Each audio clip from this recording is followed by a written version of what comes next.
আসসালামু আলাইকুম। মনসুর মিষ্টি বানাতে আসলাম। কেউ বলে দিলখুশ, কেউ বলে মনসুরা, জানি না কি। মনসুর মিষ্টি আমরা বলে থাকি।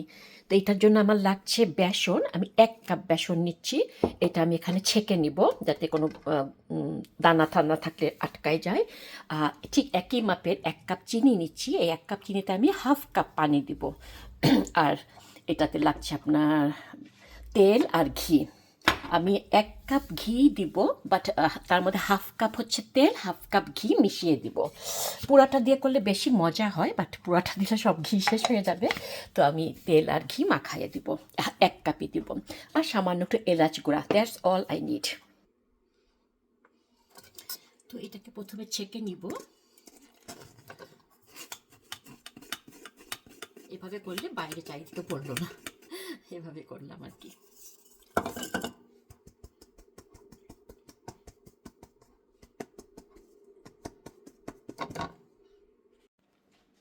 তো আমি 1/2 কাপ তেল, 1/2 কাপ ঘি নিয়ে এখানে গরম করতে দিয়েছি।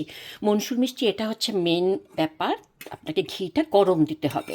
সুতরাং এটা গলে যাওয়ার পরও ওখানে অল্প আছে চড়িয়ে রাখবেন। আর যে চিনির মধ্যে 1 কাপ চিনিতে আমি 1/2 কাপ পানি দিয়ে দিচ্ছি।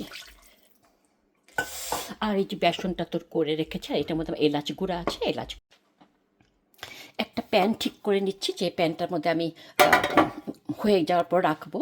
এটাকে একটু ঘি ব্রাশ করে নিচ্ছি, ঘি বা তেল যাই হোক একটু ব্রাশ করে নিতে যাতে লেগে না যায়। আপনি চাইলে বাটার পেপার দিতে পারেন, বাট আমার মনে হয় এমনিতে তেল বেশি থাকে এটার মধ্যে, তো লাগবে না, এতেই যথেষ্ট। চুলাটা, চিনির চুলাটা জ্বালাই দিয়ে, এটাও চুলাটা অল্প আছে জ্বালিয়ে দিয়েছি। আচ্ছা, আমি ঘিটা গলে যাওয়ার পরও অল্প আছে চড়িয়ে রেখেছি, এই যে একদম লোয়ে দিয়ে, লোয়ে চড়িয়ে রেখেছি।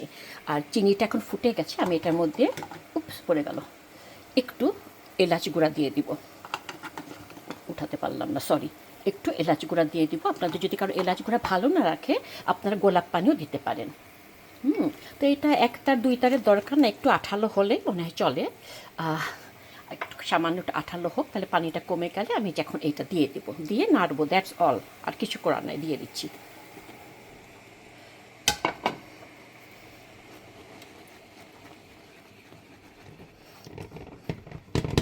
এক হাতে তো করতে পারি না।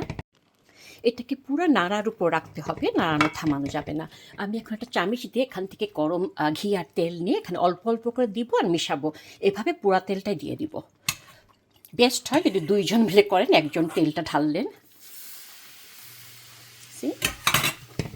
এই তেলটা যখন পুরা মিশে যাবে তখন আবার ঘি দিব। এভাবে পুরাটা শেষ করব।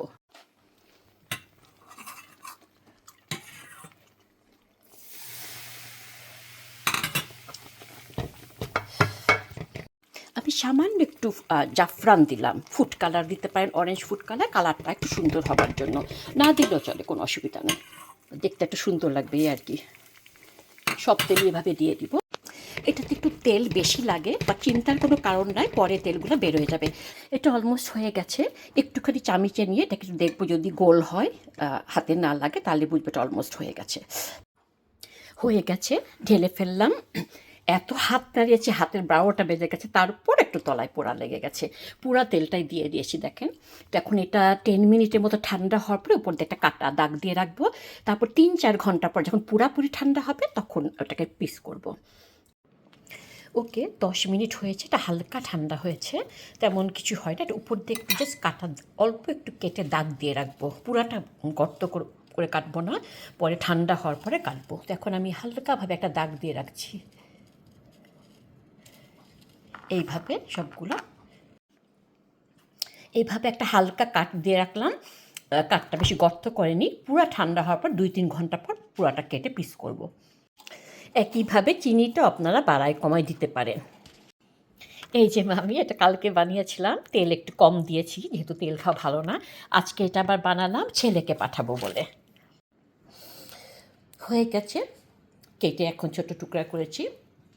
এটা আপনারা ফ্রিজে রেখে অনেক দিন, 1 মাসের বেশি খেতে পারবেন। এটা বাইরে রাখলেও এটা প্রায় 1 সপ্তাহ মতো বাইরে দিব্যি রাখতে পারবেন, কোনো অসুবিধা হবে না। আবার আসবো অন্য কোনো সাবজেক্ট নিয়ে। ভালো থাকুন সবাই, আল্লাহ হাফেজ।